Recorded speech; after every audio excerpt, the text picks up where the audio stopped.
it's the Really Charlie podcast. Yeah, it's the Really Charlie podcast. Yo, it's the Really Charlie podcast. Bumping through your broadcast, grab a chair, fill your glass. Yeah, it's the Really Charlie podcast. Yo, it's the Really Charlie podcast. Yeah, it's the Really Charlie podcast. Bumping through your broadcast, grab a chair, fill your glass.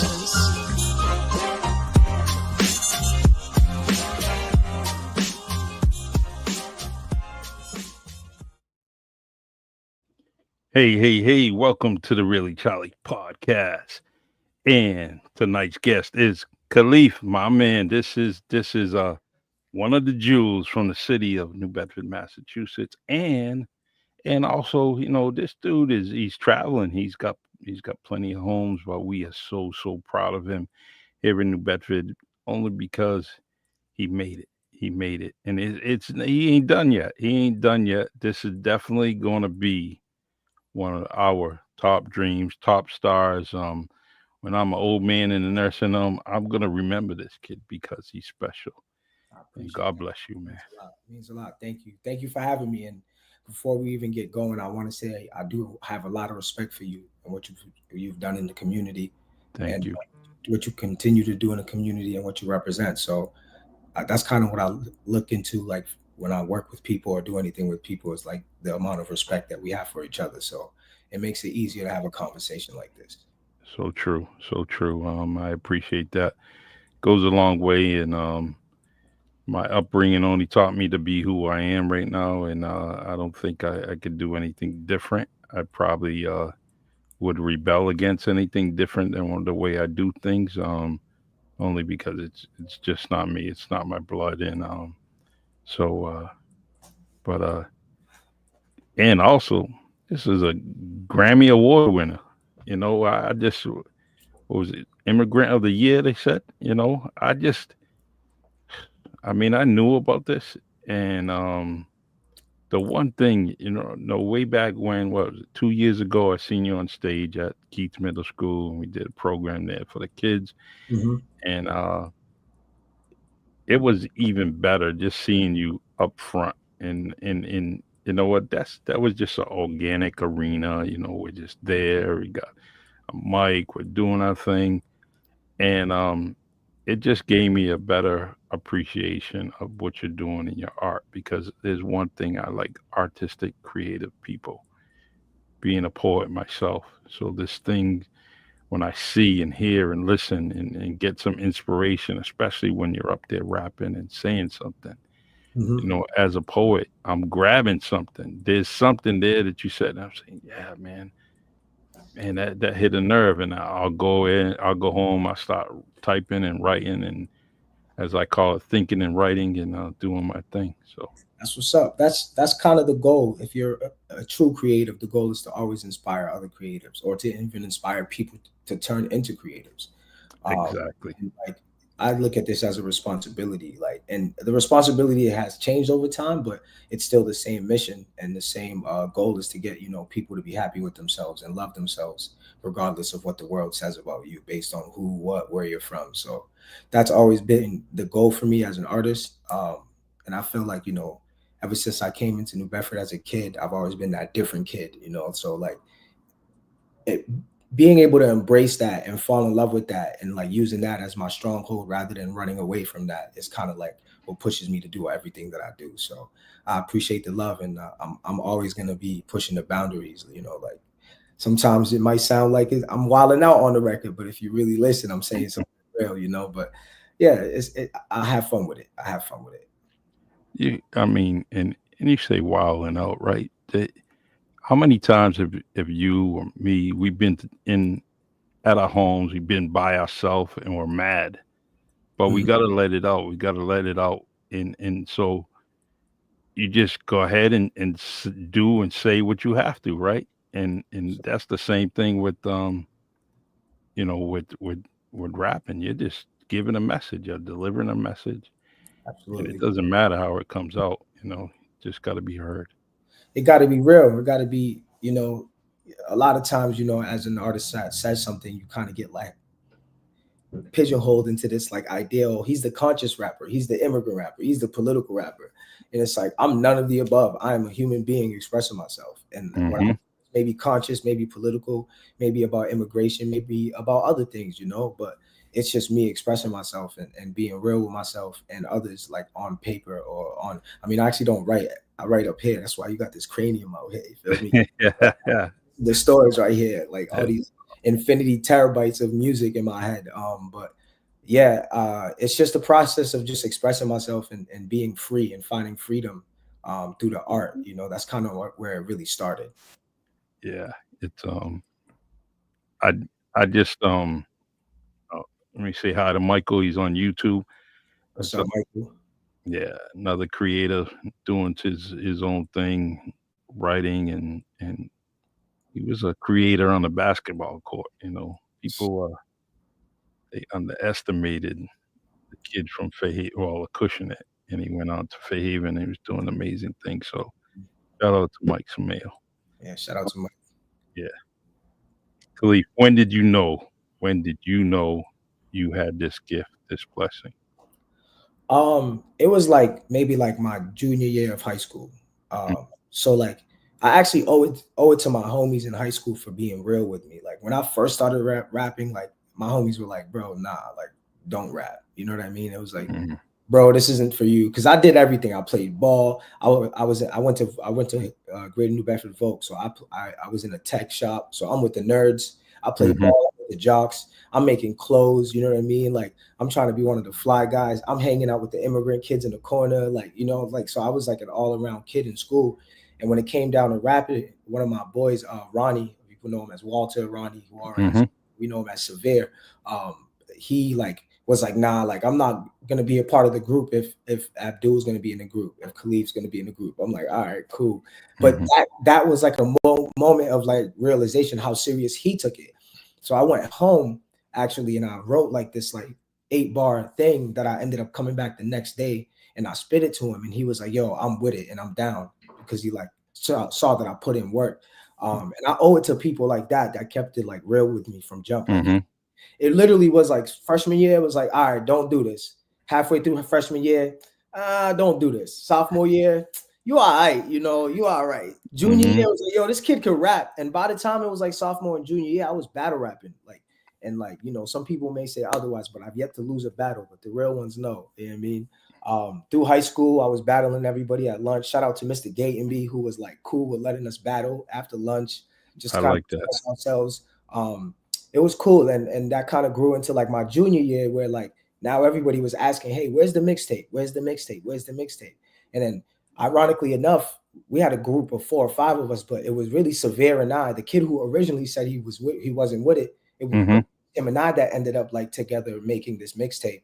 And it was called Going to War. And we were heavily inspired by Mobb Deep. I was inspired by like the likes of Cassidy, Jay-Z, you know, early Kanye West. And then you know, like people like Lupe Fiasco came along later to show me that, you know, I could speak about my trials and tribulations in like a creative way that allowed people to like really dig deep and allow me to be myself. So by the time it was our senior year, I think like at the end of senior year, I was leaving my English class. They were letting me leave the English class to go sell my mixtapes.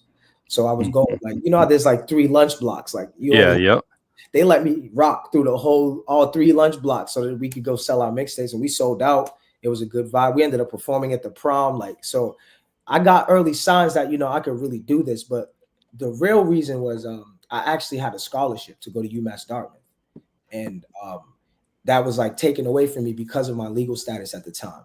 And I just felt the need to like rap about these things because nobody rapped about it. Nobody spoke about, you know, immigration and the things that we dealt with. So I kind of put it on my back to really like, you know, be the person to do that in hip hop.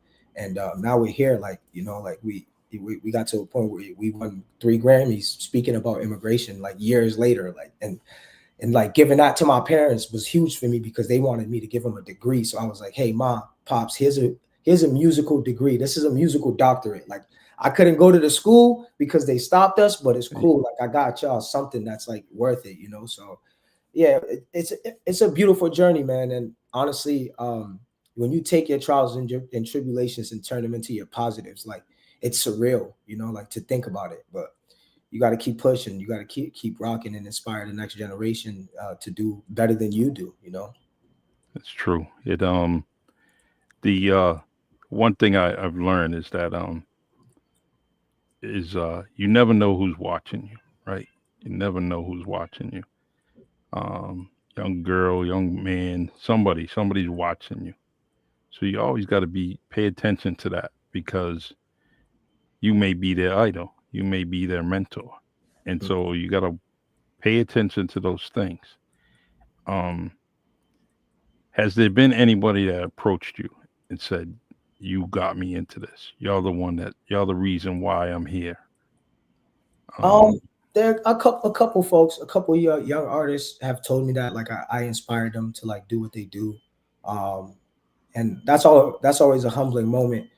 Uh, Specifically, there's this young kid in Africa. Actually, his name is Tesson, and he like reached out to me and told me I was like his favorite artist of all time, and that wow, he listens to me and I inspire him every day. And like you know, like he's like back home, like struggling, and it's like it's cool to have like somebody that I can inspire and help him push through. So those moments are amazing. Like you receive a message from somebody that is across the world telling you, hey, like keep going because like, and those people don't know like it's not easy being an artist, especially like an indie artist. Like I got the Grammys and all, but like, you know, it's not like the easiest thing to be an artist. It's already unconventional. And on top of that, being an immigrant and dealing with immigration things that change all the time due to who's in office, like my life is kind of like up and down sometimes, you know, but I'm still grateful. So like in order to like keep going, when you get these messages and you inspire people and they keep reaching out to you, hey, like keep going, like what you're doing is amazing,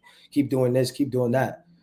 That's what pushes me. That's what like allows me to keep rocking because I feel like it's a responsibility. I have all these people I can't disappoint. You know, I got all these people that are looking up to me.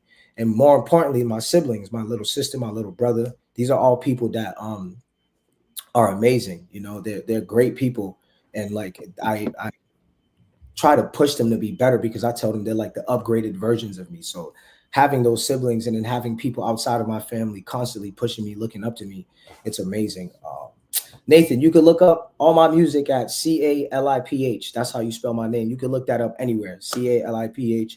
My most recent project is called Free Leaf. I put it out at the end of November. There's going to be a part 2 coming early April. So check it out. And I mean, everything is scrolling down here. My yeah, Instagram, YouTube, the Snapchat is all there. So yeah, you can check it out wherever. I appreciate it, Nathan. Thanks a lot. yeah. Nate's good dude, man. Nate, it's right below your comment section right there. It's on the bottom line there. Feel free to get it. So I'm gonna actually put that in the comment section too, so Cool. it's easier to copy and paste. So I'll do that right now. Right. Um, the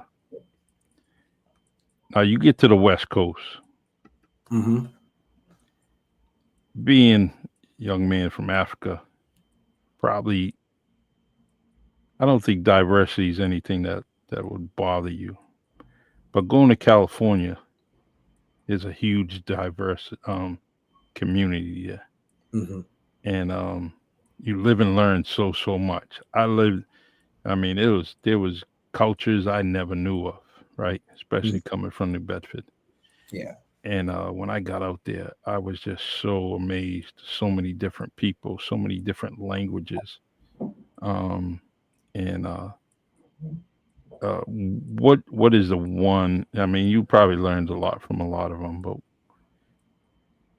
what is the one thing that stuck out? As far as community and cultures out there that really probably inspired you, or maybe just caught your eye. It's a couple. So like the Asian community out here, or I could even say like the Pacific community out here, Hmm. is like super similar to our people. Our people, like they're super similar to Africans, West Africans. The way they cook, the food that they have, like everything is like the same thing pretty much. Like in the Mexican community, like we all kind of like come from the same place. What I learned by coming to the West Coast is that everybody that is like not of Caucasian background is exactly the same, comes from exactly the same place. And being a Cape Verdean from West Africa, born in Senegal, raised in New Bedford, Guinean, Cape Verdean, and Portuguese. I like to say I am the diaspora. You know what I mean? Like I'm literally representation of all the above. And so when you encounter people from different cultures that have the same exact experiences, the same exact ways of thinking, cooking, and so on and so forth, it's amazing to see. But the biggest thing for me is seeing the unity of Black people on the West Coast. Yeah. A lot of time, it's like looked at more as gang culture, but it's not really just the gang culture. You see where the gang culture learns its like unity and like ability to work together from, because places like Lamert Park, every Sunday, Black folks go there and just support each other. They have like annual events. The largest festival actually in America is actually a Black festival in LA, but of course it's Black folk stuff. So, the media and all that, they're not going to speak on that. They're not going to shed light on that so much. But the Black community on the West Coast is like really, really, really like put together. Like they work together, hold each other down. And like when you come in, like somebody like myself coming in, as I move around the like different neighborhoods that I moved to, when I moved to like the Blacker neighborhoods, I was more comfortable. Like, some of the homies who come out here, they're like, yo, you live over here? I'm like, yeah. I'm like, I lived everywhere. I lived in Hollywood, West Hollywood. I lived in spent time in Culver City, spent time in Little Armenia, but I was more comfortable in Inglewood. And they're like, why? I'm like, because like the community here is more reminiscent of my people. And they treat me how I'd like to be treated and how I treat people. So as of now, I'm actually not in Inglewood anymore. I'm more in like K-Town area, like downtown area. So it's been a journey out here, just seeing all these different communities work together and like show unity. And like, it's easy to talk about the division, but you could talk about how people work together so much that like, there's this mom and pop shop that everybody goes to for their bread because they know that mom and pop needs that business. You know what I mean? Mm-hmm. There's this other store that everybody goes there because they know this lady's cooking every Sunday to support her family. So just seeing that, it reminds me of growing up in West Africa. I tell people all the time, I left Senegal when I was 6 years old, but being 6 in Senegal is equivalent to being 16 in America. I agree. Can't explain that to too many people without them looking at me crazy. But like, for example, I threw a rooftop party at 5 years old. I used to go to the store, buy my uncle his cigarettes and bring them to him. I used to buy my own scratch tickets. There's actually a funny story. I can't, because when I moved to New Bedford, I moved to right across the street from Bay Village, so around East Park area, and the closest store was Joe's Corner Store right there. Like when you get to Grinnell, I think, Grinnell. So I'm a Christian Ave and Grinnell is the corner where I'm at. So I'm over there just like as a kid, and I'm like going to the store to get some candy. Then I asked the guy for a scratch ticket. He looks at me crazy. I'm 7 years old at this time. I'm like, yo, what is it? I'm like actually frustrated. I'm like, what's up with this dude? Then I go home and I talk to my pops, which some of y'all know in the city as Muhammad. He owns a MA2K Impression beautiful business that supported our whole family, doing T-shirts amongst other things for everybody in the city. Great shout out. Yes. I got to shout out to Pops, man. That's my hero. Yes. But what was I gonna say? He started laughing. He was like, oh nah, like you gotta understand, you're a kid here. You're actually a kid here. I'm like, what does that mean? Like I was doing long division in kindergarten in Africa. So it really felt like a reset. I had to like double back and become a kid again. And then on top of that, knowing the like issues with being undocumented at the time, that was even another layer. I told people like immigration is like a third parent. It's like another disciplinary parent right there, just reminding you can't mess up, or you're going home. So like I had to be a kid and be super safe, where I had to act when I was in Africa, I'm safe. We're walking through the neighborhood. Like if you mess up, your neighbor could discipline you. Then your mom comes home and disciplines you for embarrassing her.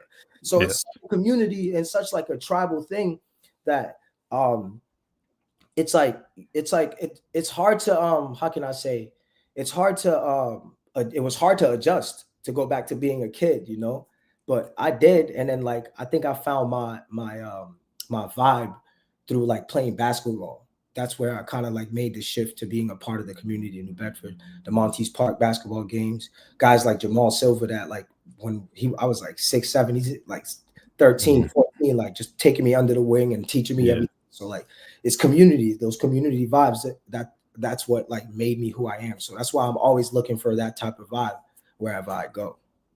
Shout out to Jamal, my family. He's doing well. His daughter's doing very well. Amazing. In the classroom and on the court. And it's just amazing. I'm so happy that you know, her mom and dad is just all out and putting everything they can into her, and it's showing. It's showing she's really, really talented and a very respectful kid. So Absolutely. It's always been that way too. Before the basketball, before doing all of that, she's always been super respectful. I tip my hat to Jamal for what he's done with this kid. Yeah, and her mother as well. Absolutely. Yeah, they're both excellent, great parents. I appreciate. Shout out to her stepmom too. We got to shout out the stepmom. You know what? You took the words right out of my mouth, man. Good, not like that. Yes. So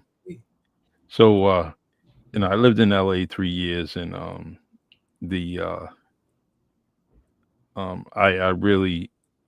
was hard because leaving New Bedford, I never wanted to leave New Bedford. And Mom thought there was something that we needed to do, so we did. And then I actually just it was very hard, getting confronted by certain gangs, different gangs, and someone always trying to try you. I just looked a little bit different than everybody else. So it was, what are you? You're Puerto Rican, you're Mexican, you're Cuban, it just went all the way down the line. And it's Cape Verdean. Then you have to kind of spread, give them some knowledge and tell them who you are. But anyways, it was a learning experience because the cultures and everything, and just going through that whole ordeal for 3 years, and then going down to Florida, see my dad, and then coming back home. It was the best 5 years of my life because it put so many different things in my head and improved me as a young man and grown into a grown man, and all those experience it clicked in my head. I always remembered some empathy for some people. And in your conversation and our conversation we mentioned immigrants. I really got a real strong hold of what they're going through. And it means so much to me because they were the most caring people in the community. Yeah, absolutely. Unbelievable. It was like,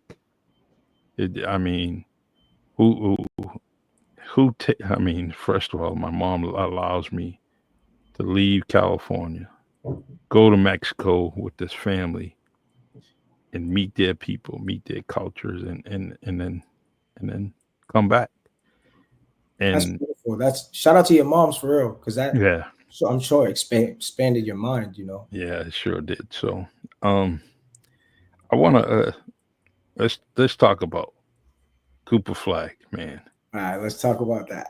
All right, okay. First of all, I'm one of the most amazing basketball players in 2024, 2025. Absolutely. You can tell a story about something a little bit previous to that. And I'm amazed with him. I've been a fan just watching him in the anticipation that what type of collegiate basketball player he was going to be. I'm seeing it for real right now. And I'm saying yes. Yeah. And sometimes basketball, we got two from our area, like, from New England. We got AJ DeBanza from Brock. And then we also got Cooper Flag, who Good like I caught wind of him like in 2023. I'm always looking for inspiration from people that are great or just moments that are great. Cause like when you're rapping and you like, I do a lot of punchlines and similes. So it's kind of like a simple way of shedding light on somebody while you're telling your own story. True. So, he was from Maine, you know, and his name was Cooper Flag. So like I just started thinking like, all right, cool, Cooper Flag. He's a white kid. When you wave the white flag, you're giving up. You know what I mean? And he's from Maine. So I was like, oh, okay, I'm gonna say something. I pop up at your main event and have you waving the Cooper flag. And then I was like, yo, that's a crazy line. I'm a fan of hip hop so much that when I say something crazy, it's like Abdul's listening to Caliph, like, yo, you're bugging, you know? And that's kind of like my measure of where I think like, you know, something's good or how good it is. But it just allowed me to speak on, you know, resilience, because he just represents a lot of resilience. Like you could see it in his face every time he plays basketball. Like he's pushing through something. Cause like, granted, let's be real, like a lot of basketball stars nowadays aren't white kids. You know what I mean? So like just him having that, I could see he got a little chip on his shoulder a little bit, you know, and I've always felt like that as the immigrant kid. So it's like, you know, this kid is just like being himself, trying to be the best version of himself. And like a lot of people look at him like, oh, he's a little too aggressive, but it's like, you kind of have to be that. You have to represent to the most. And the record that line is from represented that. I made it during a time that like I was in a transition to get back to LA from being in Massachusetts and in New Bedford. And I just felt a little stuck. So it was just like kind of a way of like freeing myself through the record. And just speaking on like what I wanted to do, like where I was trying to go, my past experiences, things I've done that, you know, like there's a line where I say like I did enough damage showing the public the private us, like and I'm like, don't go moving preposterous. I did enough damage showing the public the private us. Like what I'm saying is like there's no more room for error, because like I don't hide who I am to the point that like sometimes it might be too much for somebody. Like they didn't need to know this much about me, but I feel like I owe it to everybody that listens to me to be real. And when you're real, you can't like just show parts of you, you know? So like I was open about all parts of my life on the record, and just ways that I kind of messed up in life, ways that I recovered. Like I'd start talking about, you know, an ex of mine that like had cheated on me. And then I start talking about like being the other guy for another girl and not being proud of it. Like, you know, just things like that. And having fun with it at the same time, and just speaking on real things and talking about the stress, not like allowing us to stop. So like that part of the record was really like an anchor. Like it just kind of like was like, hey, look, regardless of all this, when I show up, you're waving the Cooper flag. You're waving the white. I'm not somebody that, because I've gone through so much and I go through so much, like you're not going to see that when it's time for me to be me. You're going to see that in a different form. I'm going to take all this negative and flip it to a positive and speak on how I feel, and you know, try to spread the energy to everybody. You know, like I'm not 10 for 10. I'm not always the most positive person. Sometimes you'll see me expressing myself about things that bother me, you know, like, but at the end of the day, I'm human, you know, like this music is my therapy. Expressing myself is my therapy. So I can't, you know, like I have a line in a song where I said something about joining a waiting list and then doing my music, because it's like with this whole therapy thing, you know, there's like waiting lists, and like when you're an immigrant, you don't have as much access as others. We don't have the most insurance, even while being documented as an immigrant, you know, like we don't have access to everything else, because it's like Americans aren't even getting enough. So the thought of sharing it with immigrants is kind of tough, right? Like even as an immigrant, I can understand that, you know? So it's just about just finding a balance and trying to be the best you, and like using the tools that are actually available to you. And to me, it's my music, my social media, being able to speak out. You know, I'm a very open person. So like that record was a form of that. And then again, like I'm thinking Cooper Flag, I'm like, this dude's ill. Like I'm such a fan. I'm going to title the song that, you know, I'm going to shed light on this kid as much as I can.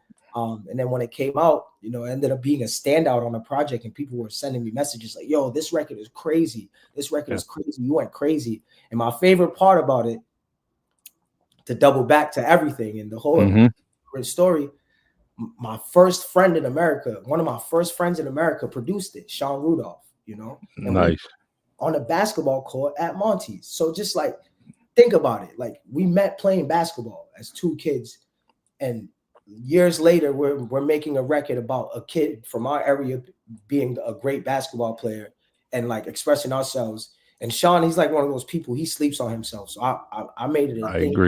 I agree. To like not let him do that, you know, like I'm constantly hounding him, like, yo, send me that beat. He'll send me a beat and be like, oh, I almost deleted it. Then I'll send him a record back and he'll be like, yo, and I'm like, yeah, bro, you're your beats are great. Like, stop sleeping on yourself. And Yeah. it's something that I feel like a lot of our people in New Bedford do. Like, there's a lot of like pressure in New Bedford to like be this way, be that way. So people don't feel like if they're 10-10, then they're good enough. Like, nah, like you don't have to be anything but yourself. So he's being himself the most when he's producing. So it's just beautiful to be able to come together with somebody that I called a friend since my first days in America and make something like great, like the record that's kind of like actively going viral right now. You know, it's Yeah, it is. It is. I truly, truly liked it. I'm going to share a little bit more of it on some other pages that I have, and appreciate going to do that because it's a good story. Um, and maybe I need to I need to reach out to Sean. Need to reach out to him and get him on here too. You know. Yeah, that'd be cool. That'd be cool. Yeah, yeah. So He got his own opinions. He's a different person, and you know, a lot of people need to be heard. You know, like a lot of people don't agree with me. yeah. I still need to be heard. You know, everybody needs to be heard. There's one thing, right? If you're a keynote speaker, right? This is what I'm just picture it like this. You're a keynote speaker. You just gotta speak and get the message out. It's the person in the back row.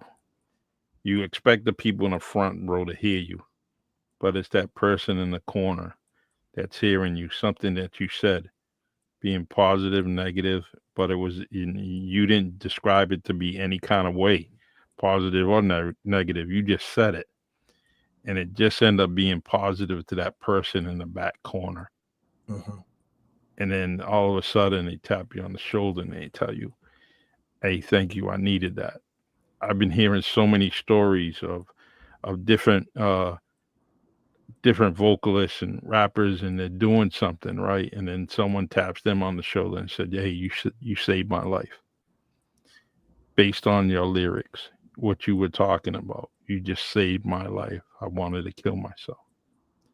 And there was just so much of that. I mean, I heard it on R&B Money. I heard it on that podcast. I heard it on a few others, and that's all I do is listen to podcasts. So in my eyes, you're a keynote speaker. No matter what you say, you keep saying it because you never know who it's meant for. Appreciate that. I've had a couple people tap in with me and say those things like, "Hey, like you're saying these things that nobody says for us. I appreciate it," and that's why it's a responsibility. Like to me, like I get inspired and things come to my head. I personally truly believe that God is my ghostwriter. So like when people say, Amen. I like that. people Amen. say, oh, I'm the best, this, that, and the third. I'm like, bro, like the person who created all of us is writing this through me. So like it is what it is. Like you can take it how you want to take it, but I'm doing my job as a vessel. That's all I am.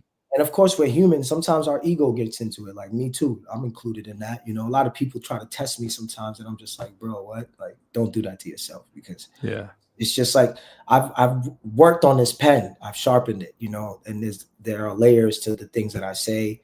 And I'm blessed to be able to do it. But yeah, I really feel like Allah, God, whatever you want to call that energy is my ghostwriter. And sometimes it comes to me like this. Sometimes it comes to me in moments that I don't think I'm inspired at all. And it just hits. And like my best verses, believe it or not, happened in like 3 minutes, the whole thing. Because it just flows. Like sometimes it's just like, and it's like I'll spend like a couple hours on a song. And I'll be like, oh, this is great. I'll put so much work into it. It'll do all right. But then I'll have a song, and it's really the level of inspiration. Like I'm so inspired that it just all flows through me, and then I come out with it, and then it's like those are the ones that go crazy. Like Cooper Flag's one of those. I was in bed chilling. I'm like, let me just get up and try to make something. I'm like, and then I was like, yo, Sean has sent me this beat. Let me see what I could do with it. Got up, went to the other room, and I had my setup, like my laptop and my inbox, real simple setup with my mic, and I just recorded it. And like as I was going, I was like, oh, this is turning into something. I was like, oh, I'm saying something. And I think a part of it was trying to make my friend proud. Like I wanted Sean to be proud of like something that happened on his beat. So like it kind of pushed me even more, knowing that it's the homie on top of that.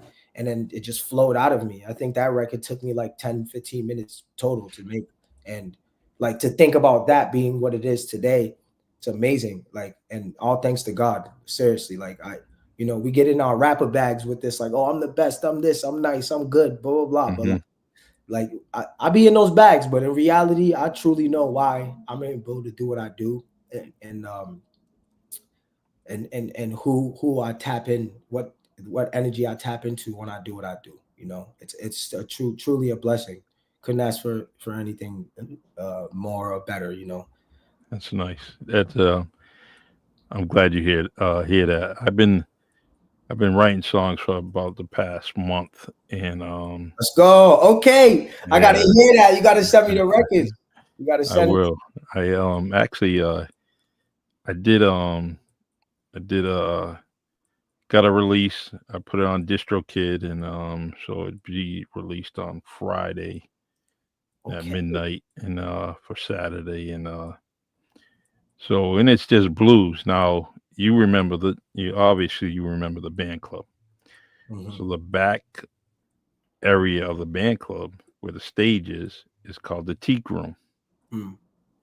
So I created this song, this album through, and it's called Blues from the Teak Room. Now, if you can look, and I don't know if you ever been back there, but it's an old style stage and a bar in front of it, and it's got that blues atmosphere. So Is it the room that when the festival happens, the CV Fest happens, they have food back there, and you can yep, go back there and buy yep, food and you go in the back, and over it's there with the OGs back there with the Grogu. yeah, yeah.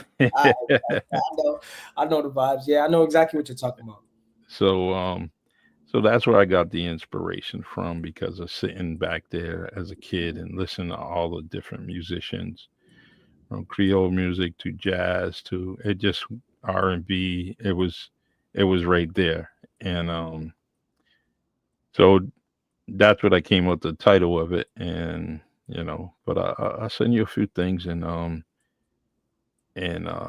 just trying to. It's on my bucket list. I gotta. I'm getting older. I got to do the things I want to. You got to get yours out there, man. You know, Hmm. I feel like we live in an age of like a lot of superficial energy. Like, oh yeah, only certain people can do this, only certain people can do that. But Agree. we also live in this era where like that actually gets debunked all the time by random people. That just come out of nowhere. Like, bang, okay, now I'm great doing something I shouldn't have done at this age. Oh, I'm great doing something I shouldn't have done as a woman, something I shouldn't have done as a black man, something I shouldn't have done as a white person. Like, it's like it doesn't matter. We just talked about Cooper Flag. We talk about all these things and all these people that you don't quote unquote expect them to be great at said thing because person who doesn't look like them or isn't Hmm. them should be doing said thing. But that's the thing. It doesn't matter. You actually will stand out even more by being the different person that's doing it. Like Exactly. Yeah, he's special. But absolutely how many kids we see on YouTube making millions of dollars, right? so so Just many. being natural, just being who they are, Yeah. and Kids like that kid Casanat, like he yeah, changed the whole game. Like yes, streamers are making way more. What you're doing, you potentially make more than the Jay-Z's back then. Like the streamers are the Jay-Z's now. They're the cool, they're the cool guys. They're the ones that everybody like looks to for anything culturally. And I think true, it's because like the internet has gone to a phase where it's had so many different like formatted things happen that I think the free form of like a podcast or a stream allows people to just be themselves. And it's like exactly, everybody has faked it for so long, prettied it up, dropped the music video, this, that, and the third, did the photo shoot, shot the movie, millions of dollars in shooting the movie to look a certain way.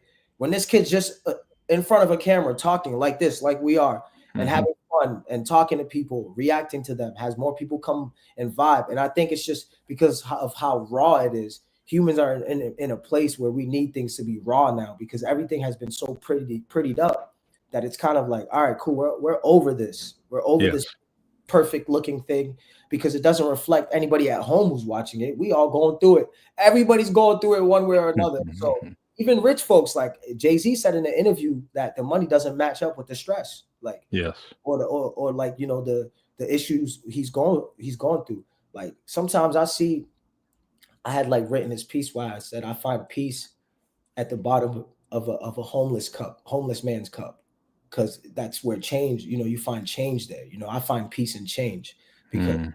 um that's a form of growth, and I think also, just as a kid coming to America and having such an extreme change at 6 years old, and then moving from, in my early 20s, moving to Boston, while still actually being undocumented and like trying to figure life out, taking that leap.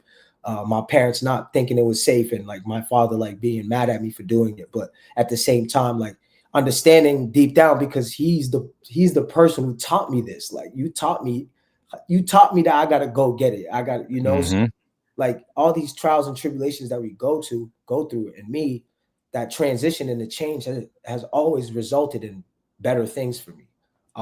Even sometimes I may react to the change in a negative way, because somebody or something may go left, but as a result, everything goes right afterwards. And I'm grateful for all those things. And I'm grateful for all these moments of change. So that's where I find peace, in change. Some people find peace in doing the same thing, but guess what? We all going through it. We all figuring it out. We all doing what we have to do. And I think things being raw and real is what everybody really needs now. Like, we don't need to Exactly.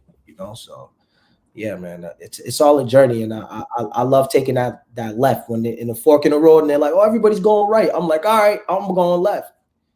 I'm just gonna take that chance. I might slip and fall, but that hole it might seem like a hole, but then I'm falling from the top. Mm-hmm. So it's a beautiful experience when you try to do things different and it works out for you. Yeah, it's having that confidence and that will in yourself. I mean, and believing in yourself that you can take that left when everybody's going right, and it doesn't bother you. It's like, all right, I'll check you out. I'll see you. Catch up later, and Literally.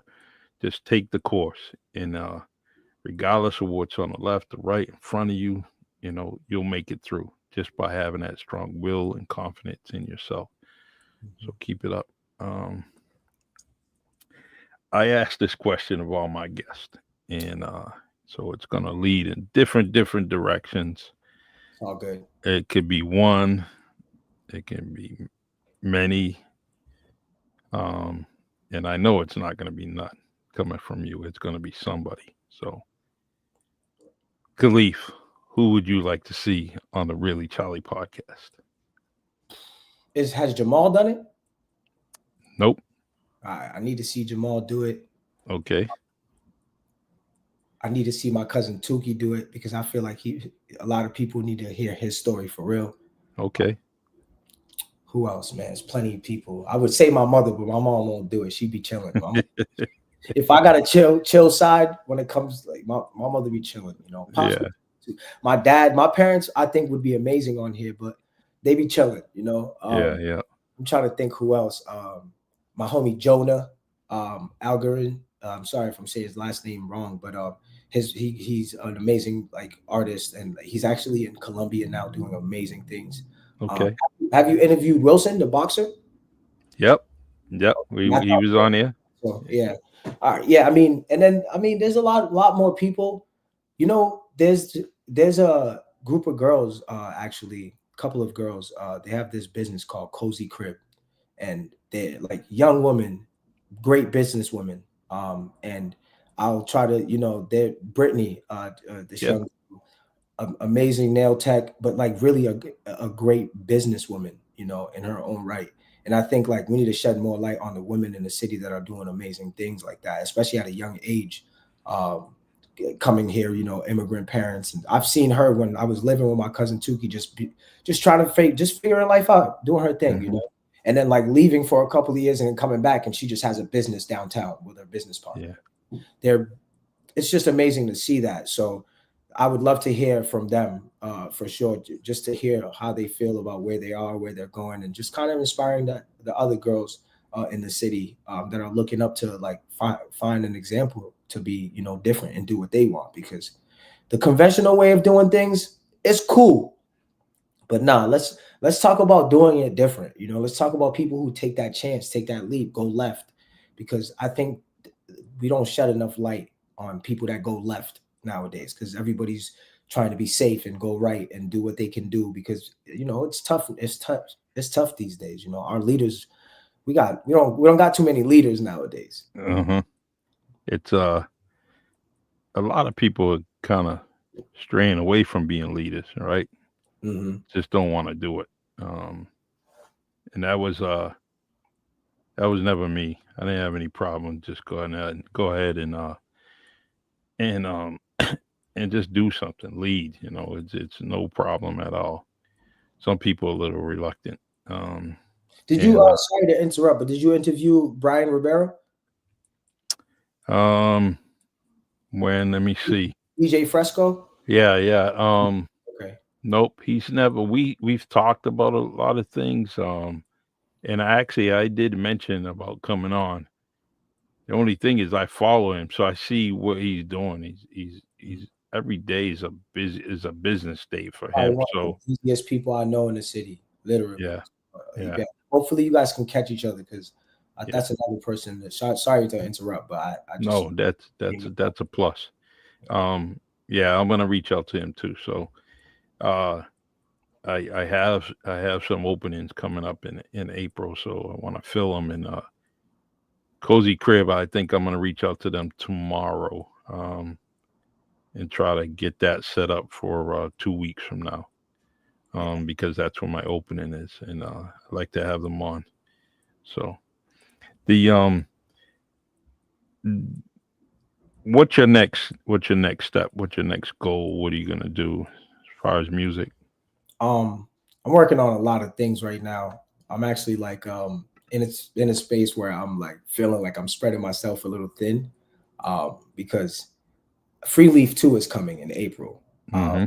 And I was gonna just add another like 5 to 6 songs to it, but I put up a poll the other day just asking my fans what they wanted, and they said they wanted 10 more records. So I have them. I just have to finish a couple of them. So I'm working on that, finishing that up. But I am also working on a new music experience that I've been working on since 2018. And I don't want to say too much about it, but it's Yeah, just changed the way we experience like music nowadays. Like the streaming services, and everything, the way it's going is not really conducive to the artists or the fans, really. Like it kind of like ruins the experience of appreciating music and art, because it's so available, everybody can just go get it whenever, so they're not in a rush to go get it, and yeah, there's no excitement behind, like I remember when it was like this artist versus this artist on the same day. And like if you were a fan of this artist, you went to the store and bought a CD to make sure that he or she beat the other artist, as far as their first week numbers. So that's kind of the experience I'm trying to recreate for people. I will be dropping that experience with Free Leaf 2. Cooper Flag video is actually dropping either this weekend or on Tuesday, the next Tuesday coming. I think I'm gonna make it Tuesday, because a friend of mine who actually passed away, he's dropping his album this weekend, and I'm mm, on the album. So I didn't want to like overshadow what he's doing. So yeah. I mean, what all the work that we put into together for his album, and his homies picked this date, and it was like, it's important to all of us. So I'm gonna actually like drop the video on Tuesday, which actually works out. It'll be a little bit more into March Madness and like all that. Okay. It should be fun. I'm trying to get Duke to like I'm trying to fly out there and just like Hmm. show support, because like they've been supporting me so much as far as the record goes. And Cooper Flag actually watched my story the other day when I posted Oh, nice. that he was back. Like when I put the record in, I was like, oh, okay, he actually is watching. I had to triple Mhm. check if it was him, and it was actually him. So he already knows it's in the air, But that's going to be something. We're going to drop the Cooper Flag video, which is going to lead into this experience, which is going to lead into Free Leaf 2. And then that's going to turn into just, I have clothings that I'm dropping. Like this is actually one of my pieces right here, and it says "Getting Rich with My Friend" with a Black Panther character from their newspapers. I love it. So the idea is to teach group economics to Black kids and kids in our communities. So I'm dropping these shirts with a campaign that will, if you have like 3 to 5 kids that come together with an idea, and they pitch the idea, probably going to get like allow like maybe 10 ideas to be pitched, and we're going to pick the best. And then from there on, whatever funds go into these t-shirts, a percentage goes into like a check for these kids. So whoever has the better idea will have like some money behind them, but everybody, all the kids involved will get like trained by certain people to teach them about marketing, to teach them about product, to teach them about project management, and so on and so forth, and just like working together. That's the thing about our communities. Because of the way we had to deal with life, we were kind of pinned against each other. So the idea of working together to do something is so hard to do in our communities. So my whole thing is like, let's tackle it young. Let's get the kids involved in thinking that way already. That way, when the time comes to actually execute, they'll already know what to do, and they can actually be more successful business people. You know, like Totally. Yeah, I'm with you with that. so that's listen. The brand is called Paperweight. I just put out some pants. Actually, I'm wearing them, so I'll get up and show you as much as I can. But it's kind of blurry. But I'll send you a link to Sure. But the pants are from the first Black Panther newspaper, and Nice. it's just like printed all over, one of ones. The website is paperweight.world, and you can go on there and order your pants. But yeah, so clothing, music, these campaigns to help the community. I have 3 or 4 albums ready. Like there's an album that I'm looking to drop on Father's Day, actually, called Fatherhood. And Nice. it speaks on like me wanting to be a dad, but also having like these thoughts of like being afraid of having a kid with the wrong woman, you know, that isn't actually a woman, right? So, or the person that I should have a kid with. And then before that, I speak on all these different versions of in our neighborhoods, how like the lack of a father, or like the type of father that's around, or, you know, the way a kid has been raised affects their lives. So it's just kind of like, it leads to the record about me saying I want to have a kid, but I kind of speak on why it hasn't happened yet and why I'm like hesitant. And I want to drop it on Father's Day and just shed light on like Black fathers too. Because the ones that do their job, like Jamal and my dad, and so on and so forth, people, and like they don't get enough credit for what they do. We got to shed light on that. So that's kind of like what that album's going to be about. I already love it. I want to give a shout out to Blair Taylor in the comment section. Um, my my colleague from the New Bedford Historic Society, and also one of those diamonds at the Zeiterion Theater. She is doing amazing things. Her and her crew. The Zeiterion Theater is getting renovated. $33 million put into that building. That's beautiful. It is Caliph worthy. When you finally see this is gonna be amazing. And you know, who knows? Like, to bring you back, Blair, you better bring this brother back. You know, you need to reach out to him, grab him, and a show in the Zeiterion with this young man on the stage will definitely be one of the best. I can't That's one say of my anything.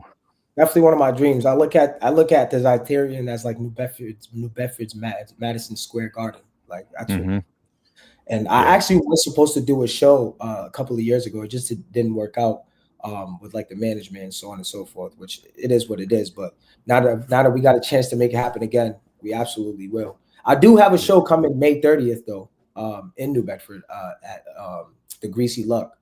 I'm bringing a few artists from they're bringing not me, but the people that are hosting it are bringing a few artists from Boston, a few from Lawrence, and I'm going to be the one from New Bedford doing the show as well. And we will be performing at the Greasy Luck. I think it's May 30th. So if you guys can just put a notch on that date. I will save that date. Good time. I'm gonna give a shout out to my co-host in the comment section, Paula Santos Young. I love you. Thank you for coming and joining us. Michael Casacio says, awesome. It's so important to identify the youth at that young age. And kudos to Caliph. Yes, of course. Good comment. Appreciate you. Thank you. Taylor says Mass Live. Awesome. And Michael did a little correction on his spelling. That's right. Michael, you actually spelled it the original way, which is cool. So that's the reason why I spell it this way. It's because I'm taking the old ways and using new art to express, you know, old things. So that I respect. That's right. Africa uses the letter K. Yes. Yes. So little history there. But and Michael, he's gonna get awarded at the vault come April 11th. They're gonna be commending him for some of his community work and over the years. So and Paula says, Caliph, we need to connect. So Yeah, we could do that, Paula. Absolutely. Just shoot me a message on Facebook, and we'll connect from there. yeah, all right. I'll give her the information. And everyone on the bottom line is all his contacts on Instagram, YouTube, also Snapchat, and so copy it down. I did put it in the comment section, so you can easily cut and paste, the his social media. Yeah, and I'll give y'all my email too. It's easy to remember. It's Caliph, as you see it spelled, period, safe@gmail.com. So Okay. anybody, All right. I know it's not the safest things to do that on here, but it's cool. Just Yeah, send me an email, or Caliph MGMT for my management, for any booking or things like that. good. Taylor also says, me too. Connect with me. Good. I like this. I like this. I appreciate this. Absolutely, would love to. She says you got it. All right. This is what it's about. To give Caliph his flowers while he is standing. This is truly the pride of a lot of communities. But I want to say, up in front, that I'm very, very proud of him. And I'm glad that the world, I'm not going to say the country, the world has men like this to kind of inspire and keep up the good work and do all the things you're doing. I want to also make a connection between me and your merchandise. My father helped and organized many things in the city of New Bedford, and one of the things that he was part of is the Black Panther Party. So that really goes to that hits me in the heart when you're mentioning all that merchandise and talking about the newspapers, because guess what? I was a kid in the headquarters, kind of organizing newspapers and selling them and getting them out as a young kid. That just gave me chills. That's crazy. Yeah. So it's get you a pair of these, man. When we get off, let me know your size. I'll get you a pair for sure. Listen, you're doing something for a reason, I want to say what I want to send out. I want to send to you what is definitely owed to you and your inspiration behind the whole concept. And so we'll reach it, because that's definitely something that would mean a lot to me, is with that gear, that merchandise there. Cool. Kind of brings Dad back to the, he had passed away in 1992. And there was a lot of stress on me. Aaron Victor says the local history that isn't taught anymore. Yeah, Aaron, there's a lot of people. There's so many different old timers that are throughout the whole city that I always tell them that, look, we got to bring back those stories, those folk tales where you tell a tale about, the wall at Monty's is just not a wall. It's in honor of a U.S. veteran. It's also the landmark where a vocational school was. There's just so much. And to say all that, it's also the beginning of New Bedford. That was when New Bedford was established. It was all that area. That's the beginning. So when you talk about the revolution and the Constitution, guess what? All Frederick Douglass touching the same roads as we did. Mm-hmm. Right around the corner he lived right around the corner from WNB1 radio. Yeah. And I like to say that, Frederick Douglass was my neighbor, and so it's very, very important that you get those stories out and get people out there. Taylor says she just followed you on IG and also sent you a DM. All right, perfect. Thank you, Taylor. I'll reach back out. Absolutely. All right. Well, Caliph, I just want you to take a few minutes, kind of close this podcast as best you can. Unless you have something else you want to continue to go with, we'll do that. But I'm going to give you this opportunity to do your thing now, so that we can, later we got more to talk about. I'd love to come back, after doing some of these things that we talked about, and seeing you put something out into the world, and then you get it right back in a different way. So we'll talk about what it looks like after we did what we talked about doing today. Appreciate everybody, for the love that I'm getting from back home to LA to back home in West Africa. Yes. My goals actually is this December. I'm looking to book a show in Senegal so that I can go home and do my thing over there. So it's a beautiful journey here, just being here, being able to do what I do still, and inspire people still. I had these worries, I'm getting a little older. I don't know if they're gonna like these records, but it's still hitting, man, and they love them, and it's reinvigorating this energy in me, and it's a beautiful thing, and I'm happy to be able to continue to be Caliph.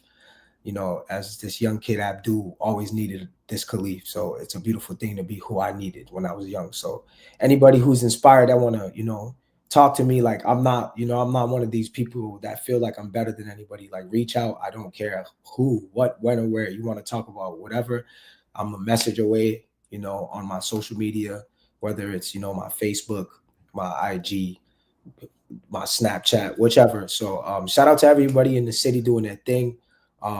Shout out to, Charlie Perry, always being a leader in the city. I'm just proud. Thank you. Yeah. Thank you. Love you too. I appreciate everything you do for real for the city and inspiring us, and just spreading the love. I'm getting to meet people like Blair and so on and so forth. So it's a beautiful thing. So let's all work together to try to better our city and just take it to the next level. And let's stop judging these young kids. You know what I mean? Yeah. They're trying to figure things out. The environments aren't the best sometimes, and they're trying to figure things out. Let's create more programs. You know what I mean? And put less money into putting them away. Let's put more money towards fixing their lives. That's what I'm trying to do. That's what we're trying to inspire. So shout out to all the kids in the city. Love y'all. Stay great. Y'all dealing with a lot. It's cool. What you got in here is bigger, and what you got in here is greater. So just keep rocking with who you are, and you'll be great. Cheers.